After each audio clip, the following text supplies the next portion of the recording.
Halo anak-anak, selamat pagi. Kembali lagi berjumpa dengan Bu Guru lewat video yang Bu Guru kirimkan pagi hari ini. Ya, sebelum kita memulai pelajaran kita, seperti biasa mari kita berdoa terlebih dahulu. Berdoa disilakan. Berdoa selesai. Oke, terima kasih anak-anak. Hari ini kita akan belajar bahasa Indonesia. Tema 1, subtema 2 dengan subtema kebersamaan dalam keberagaman. Mari kita lihat bersama-sama apa yang dibahas dalam bahasa Indonesia hari ini. Yang pertama ada membuat gagasan pokok dan gagasan pendukung dalam bentuk diagram atau peta pikiran. Apa sih gunanya Bu Guru kalau pakai peta pikiran? Ya, kenapa kita diajarkan untuk membuatnya dalam bentuk peta pikiran supaya gagasan pokok dan gagasan pendukung lebih mudah dipahami. Jadi dia lebih simpel gitu. Kita lihat bersama-sama. Caranya bagaimana? Yang pertama pasti anak-anak harus membaca paragrafnya dengan seksama. Yang kedua, cermati kalimat pertama hingga kalimat terakhir. Yang ketiga, tentukan gagasan pokok dan gagasan pendukungnya. Anak-anak kan sudah diajarkan kan minggu lalu bagaimana cara mencarinya. Nah, yang keempat, kita lihat gagasan pokok adalah bagian inti, bisa di tengah atau di atas. Nanti diletakkan dalam peta pikiran. Yang kelima, gagasan pendukung adalah cabang-cabang dari gagasan pokok. Jadi biasanya ditulis di bagian samping atau di bawah gagasan pokok. Kita lihat bersama. Contohnya ada sebuah teks di sini. Oke, bisa dilihat tulisan berwarna kuning itu merupakan gagasan pokok. Sedangkan tulisan berwarna merah muda atau pink itu adalah gagasan pendukung. Dilihat ya, itu batasannya. Oke, nah kalau sudah, boleh dicatat, boleh supaya tahu nanti selanjutnya. Kalau sudah, selanjutnya kita lihat bersama-sama ya. Nah di sini tadi sudah kita masukkan ke dalam bentuk diagram. Apa saja tadi gagasan pokoknya? Ya, Indonesia memiliki berbagai bahasa daerah. Gagasan pendukungnya itu ada 3. Bangsa Indonesia tetap menjaga persatuan dan kesatuan. Yang kedua, bahasa Indonesia mempersatukan bangsa Indonesia. Dan yang ketiga, keragaman bahasa tidak memecah belah bangsa. Itu dia ya. Jadi seperti ini cara membuat gagasan-gagasan ini ke dalam bentuk diagram. Bisa dilihat yang di tengah-tengah adalah gagasan pokok, sedangkan cabang-cabangnya ada yang di atas 2 dan cabang yang di bawah 1 itu gagasan pendukung. Kalau sudah, kita lanjutkan kembali. Gagasan pokok dan gagasan pendukung dalam bentuk tabel. Nah kita lihat, tadi sudah kita ajarkan menggunakan diagram atau peta pikiran. Maka sekarang gilirannya bentuk tabel. Gagasan pokok dan gagasan pendukung yang dibuat dalam bentuk tabel tujuannya untuk mempermudah memahami suatu teks. Sama ya, masih sama tujuannya, pasti mempermudah. Kita lihat. Nah ini ada contoh paragraf pertama. Gelar budaya di sekolah. Bisa dilihat kembali, tulisan pink itu adalah gagasan pokok dan tulisan kuning adalah gagasan pendukung. Oke, boleh ditulis, silakan biar kita bahas kembali dalam bentuk tabel nantinya. Kalau sudah ditulis, kita lanjutkan. Di sini ada paragraf kedua.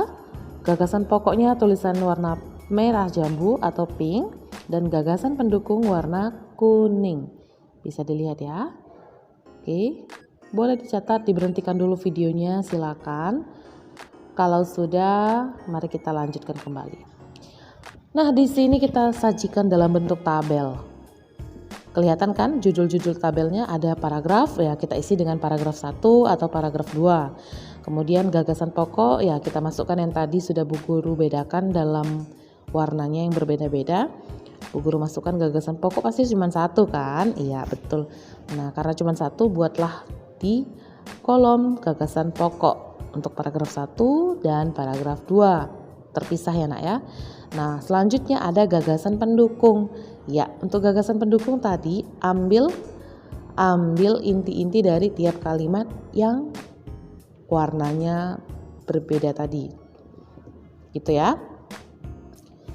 Seperti inilah cara memasukkan informasi-informasi ini ke dalam bentuk tabel. Jadi lebih mudah kan, anak-anak tinggal lihat, oh tadi tuh mau nyari paragraf 2, kita lari ke kolom paragraf 2. Gagasan pokoknya ini, gagasan mendukungnya ini, oh ya oke, paham gitu kan. Jadi enggak perlu lagi kita baca teks yang segitu banyaknya, jadi lebih mudah dengan melihat tabel. Oke, kita lanjutkan kembali. Nah, Bu Guru mau sampaikan beberapa hal bagaimana cara membuat ringkasan teks. Oke. Nah, di sini ringkasan teks itu sangat dibutuhkan. Supaya apa? Supaya kita paham bagaimana tingkatan kepahaman kita tentang teks itu. Ya, jadi Bu Guru sekarang kasih tahu anak-anak langkah-langkah dalam membuat ringkasan teks. Yang pertama, pastinya anak-anak harus membaca teks dengan seksama. Kemudian anak-anak boleh menggunakan kalimat tanya, apa, siapa, mengapa, bagaimana, di mana, dan kapan untuk mengetahui kejadian yang diceritakan dalam teks. Maksudnya di sini adalah anak-anak harus mencatat juga, kan nggak bisa semuanya kita simpan di dalam kepala, jadi kita harus mencatat, rajin-rajin mencatat. Kita catat apa saja yang betul, apa saja yang terjadi, siapa yang tokoh-tokohnya, mengapa terjadi, bagaimana kejadian itu, di mana dan kapan. Itu harus anak-anak catat sebagai informasi utama. Nah, kemudian selanjutnya ada mencatat hal-hal penting yang kita temukan saat membaca teks. Ya, ada mungkin hal penting di luar kalimat tanya tadi yang anak-anak temukan, itu juga dicatat. Baru anak-anak bisa membuat sebuah peta pikiran untuk mencatat gagasan pokok dan gagasan pendukung pada setiap paragraf. Lalu yang kelima, anak-anak bisa membuat ringkasan berdasarkan peta pikiran tadi. Nah, tentunya membuat ringkasan harus menggunakan bahasa sendiri, ya. Jadi bukan berarti anak-anak mengulangi atau menuliskan ulang kalimat-kalimat yang ada di paragraf tadi, tidak. Jadi dibaca dulu, baru anak-anak bisa memikirkan apa ya ini menggunakan kalimat sendiri. Nah, selanjutnya tentu harus peristiwa yang ada di dalam teks itu harus berurutan sesuai dengan teks itu, ya.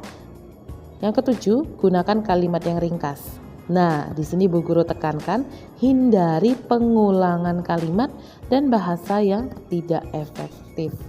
Ya, oke. Walaupun kalimatnya ringkas, anak-anak tetap harus menggunakan bahasa yang efektif dan baku, gitu ya. Kita lanjutkan kembali. Nah, sudah sampai kita di akhir video pagi hari ini. Bu Guru harap kalian paham dengan apa yang Bu Guru sampaikan, dan anak-anak selalu menjaga kesehatan dimanapun kalian berada, oke? Supaya kita bisa kembali bertemu di sekolah dalam keadaan sehat dan bahagia. Sekian dari Bu Guru sampaikan terima kasih dan salam sehat.